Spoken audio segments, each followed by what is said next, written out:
Di gelek dezgehên çapemeniya Tirkiyeyê tê gotin ku proseya çareseriyê ji aliyê cemaata Fethullah Gulen ve hatiye bidawî kirin. Her wiha kuştina du polîsên li serekaniya Rihayê ji bo bidawî kirina proseya çareseriyê wek setem hatibû nîşandan. Piştî vê yekê heft kes bi heman tometê hatibûn girtin.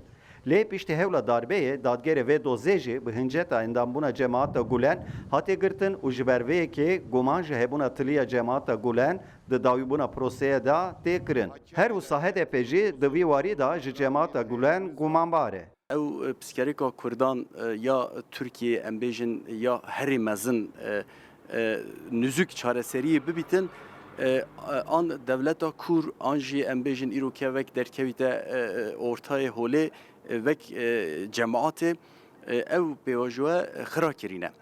Îroke me geverê jî dît yani ew pêvajoya vê dawiyê ew xirakirina navçeyên bajarên Bakurê Kurdistan me gelê jî tîna ziman. Ya îroke ew generalê gewer ser û bin xira kire ev insanê aviyê malê gewerê ciwanê gelê gewerê qetil kire îroke ev general darbê da hate binçavkirin. Lê gelo pêkanê ku di rewşekî wiha ya ku cemaat hatî qelskirin de hikûmet vêgera ser proseya çareseriyê, Partiya Desthilat AK Parti dibêje eger ku di navbera tevayiya partiyan da lehevkirinek çêbe pêkanê ku prose ji nû ve dest pê bike. Çözüme yeniden dönmenin şartlarının oluşması lazım. Divê şertên vegera li proseyê çêbibin.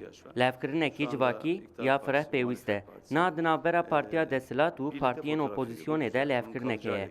Eger ku ev levkirina mayînde bibe û ji bo proseya çareseriyê îradeyek çêbibe, pêkanê ku prose dîsa dest pê bike. Eğer bu konuda ortak bir irade oluşursa Hevserokê HDP Selahattin Demirtaş'ı da ku prose ji nû ve dest pê bike bang li hikûmet û PKK kiribû. Piştî hewla darbeyê aliyên ji hev cuda nêzîkî hev bûn.